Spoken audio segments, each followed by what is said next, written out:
The day I knocked on her door, half the town had already told me she was dangerous. They said she had ruined her family, stolen money, and destroyed every person who had ever trusted her. But when the door finally opened, she looked at me with tears already filling her eyes and whispered, "I hoped you wouldn't listen." What she told me next forced me to question everything I thought I knew about the woman everyone had taught me to hate. Before we begin, if you believe in kindness, forgiveness, and second chances, please like this video, leave a comment, share it with someone you care about, and subscribe for more heartfelt stories. Your support helps us bring more inspiring stories to life. I had lived in Belmere for almost 12 years, long enough to understand that small towns could remember everything except the truth. Belmere sat between two low green hills in western Pennsylvania, the kind of place where people knew which truck belonged to which mechanic and where a stranger's arrival became dinner-table conversation before the stranger had even unpacked. I worked at a small auto repair shop on the edge of Main Street, lived in a modest apartment above an old pharmacy, and had never considered myself a man who believed in rumors. At least, that was what I told myself. My name was Caleb Mercer, and for most of my adult life, I had learned to keep my head down, work hard, and avoid other people's disasters. My father had taught me that lesson after my mother died, telling me that trouble was like a muddy road, the more you fought with it, the more of it you carried home on your shoes. Then I met Elara Whitmore. Her name had been spoken around Belmere for years, but always in lowered voices. People called her the Whitmore girl, even though she was 32 and had been gone from town for nearly a decade. Her family owned the old Whitmore orchard on the northern edge of Belmere, a sprawling piece of land that had once supplied apples to half the county. After her father died, the orchard failed, her mother became seriously ill, and Elara disappeared. Some people said she had run away with a married man. Others said she had stolen money from her parents and left them with nothing. One elderly neighbor told me she had seen Elara screaming at her father the week before his death. Another swore Elara had caused her own mother's breakdown. The stories changed depending on who told them, but the ending was always the same: stay away from Elara Whitmore. I first saw her on a warm September morning when I was delivering a repaired lawn mower to a farmhouse outside town. She was standing beside the roadside with a cardboard box in her arms, struggling to keep a stack of old books from falling onto the pavement. I pulled over without thinking. She looked startled when I approached, almost as if she expected me to cross the street to avoid her.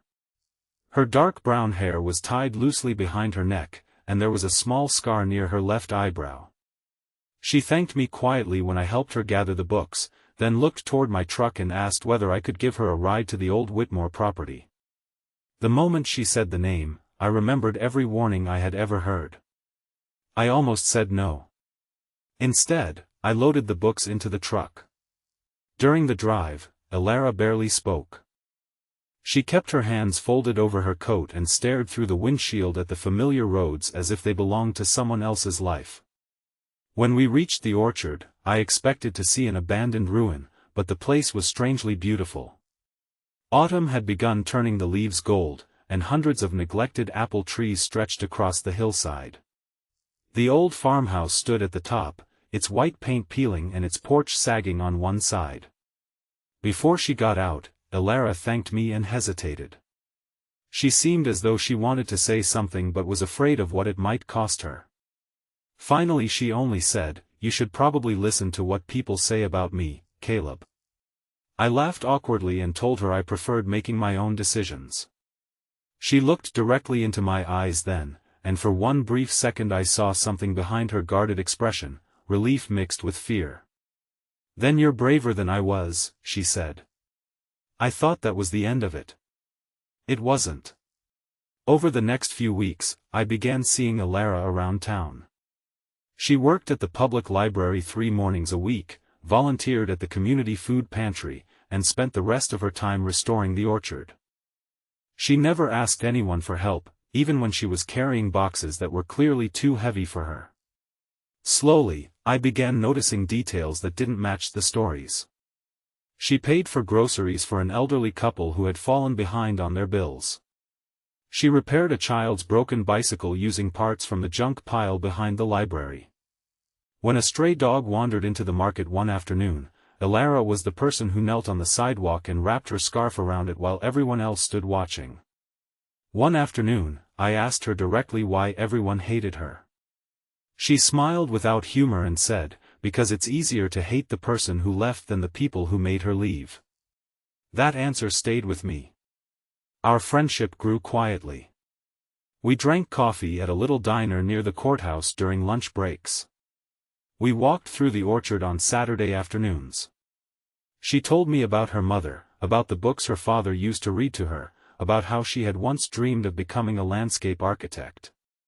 I told her about my father, my failed engagement, and the way I still felt guilty about not being there when my mother was dying. Somehow, talking to Elara made old wounds feel less embarrassing. Then the rumors started again. A mechanic named Howard Vance stopped me outside the shop and warned me that Elara was using me. He said she had come back because she wanted the orchard sold, and that I was probably the first person she intended to manipulate. A week later, a woman at the diner told me Elara had abandoned her mother when she was sick. Another man claimed Elara had stolen $40,000 from her father's business. Even my closest friend, Jonah Reed, told me I was making a mistake. "She isn't who you think she is," Jonah said. I asked him what he meant. He looked uncomfortable. "My father knew her father." "Just stay away, Caleb." "What did she do?" Jonah shook his head. "I don't know everything. But I know enough." That answer angered me more than any rumor could have. I confronted Elara the next afternoon. We were standing beside the orchard's old barn, where sunlight poured through holes in the roof and painted bright squares across the dusty floor. I told her what people were saying. I told her about the money, her father, her mother, everything. She didn't defend herself. She simply sat down on an overturned wooden crate and stared at the floor. After a long silence, she said, "I knew this day would come." I asked her whether any of it was true. She looked at me, and tears slowly gathered in her eyes. "Some of it." That answer felt like a knife. "What part?" "My father lost money," she said. "But I didn't steal it. My mother was sick. And yes, I left town. But I didn't abandon her." "Then why didn't you tell everyone the truth?" Her voice cracked. "Because my mother begged me not to." Before I could ask why, she stood and walked away. I let her go. For 3 days, I didn't contact her. On the 4th morning, I received a phone call from the hospital. Elara's mother, Miriam Whitmore, had suffered a serious fall and had been admitted. I drove there immediately. Elara was sitting beside her mother's bed, holding her hand. When she saw me, her face changed. She looked frightened, exhausted, and almost embarrassed that I had come. Miriam opened her eyes and stared at me. Then she whispered, "You're Caleb." I nodded. She squeezed Elara's hand. She finally let someone in. Elara looked away. Miriam asked me to sit closer. Her breathing was weak, but her voice carried a strange urgency. "Everyone thinks my daughter ruined this family," she said. I let them believe it. Elara immediately whispered, "Mom, please." But Miriam continued. "My husband was involved with people he should never have trusted. He borrowed money. He forged documents. When he realized the business was collapsing, he put everything in Elara's name." I stared at Elara. Miriam's eyes filled with tears. She discovered it. She begged him to tell the truth. He threatened her. Then he threatened me. Elara covered her face. I suddenly understood why she had never defended herself. Miriam told me that years earlier, Elara had discovered her father had been using company funds to pay personal debts. When she confronted him, he blamed her. He created documents making it appear that she had taken money. Before his death, he had told several townspeople that Elara had betrayed him. But the most painful part was what happened afterward. Miriam had been terrified that exposing the truth would destroy the family completely. She asked Elara to leave town temporarily while she recovered, promising that someday they would explain everything. That day never came. Elara had left believing she was protecting her mother. Meanwhile, her father died before the truth could be confronted publicly, and the town filled the silence with its own story. But there was one final secret.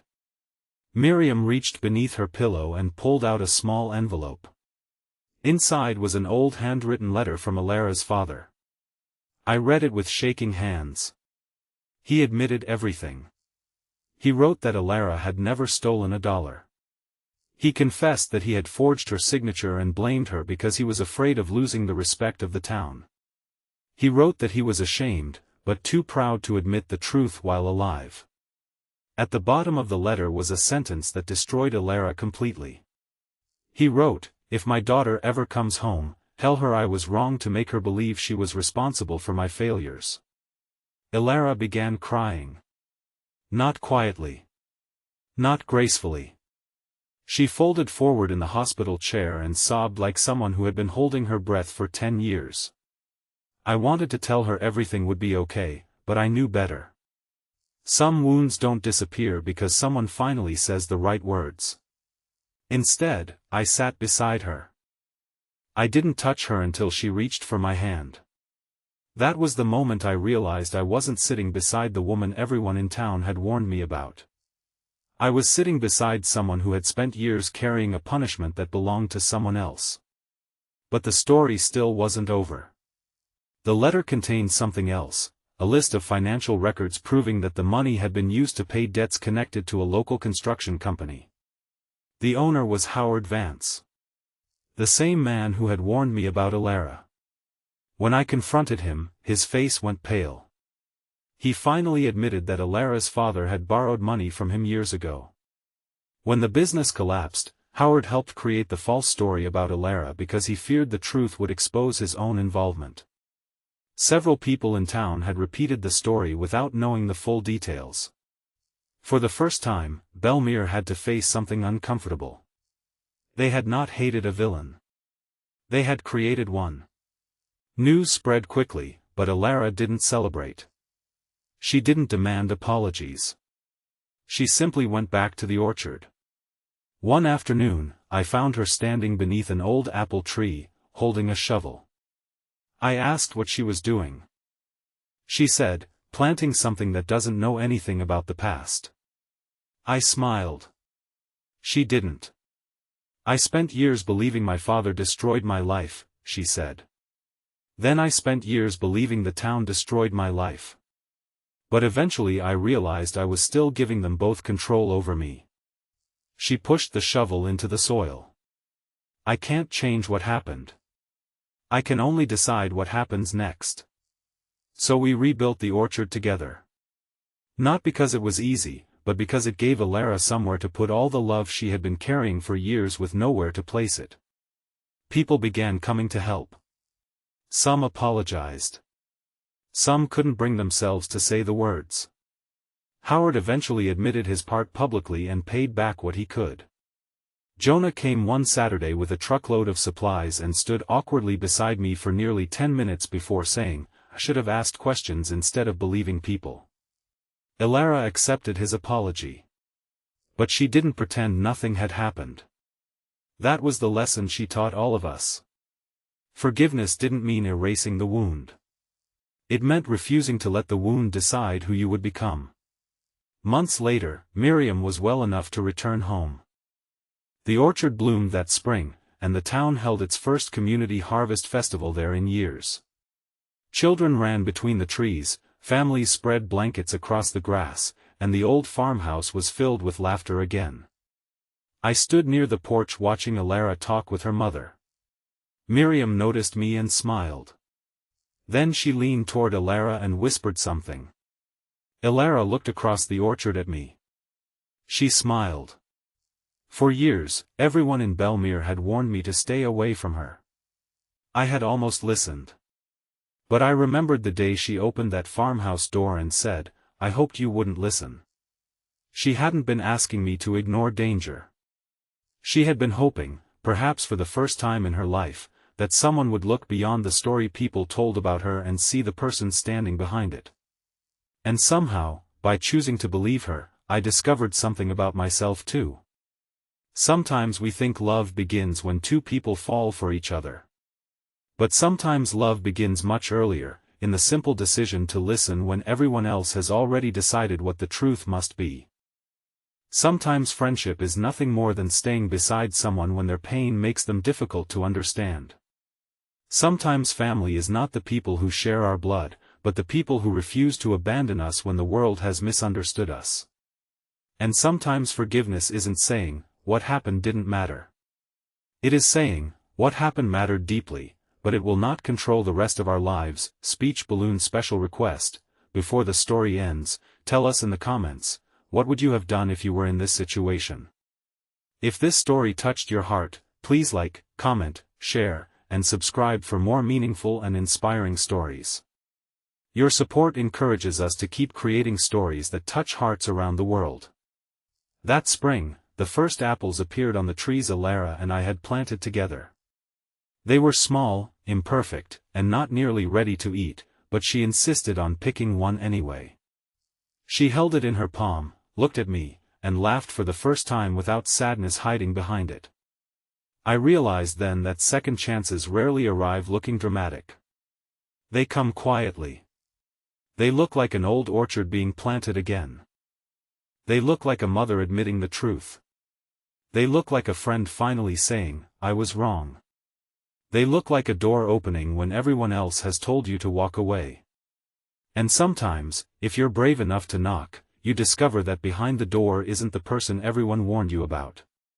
It's someone who has been waiting for years to be seen for who they really are. Because the people we love are not defined by the worst thing ever said about them, and neither are we. We are defined by what we choose after the truth finally comes to light, whether we remain prisoners of yesterday, or whether we find the courage to plant something new and give it time to grow. And Elara taught me that the most beautiful second chances are not the ones that erase the past. They are the ones that prove the past doesn't have to be the end. If you want, I can continue the story from Caleb's perspective, summarize key themes and lessons from the story, explain the story's message about forgiveness and second chances.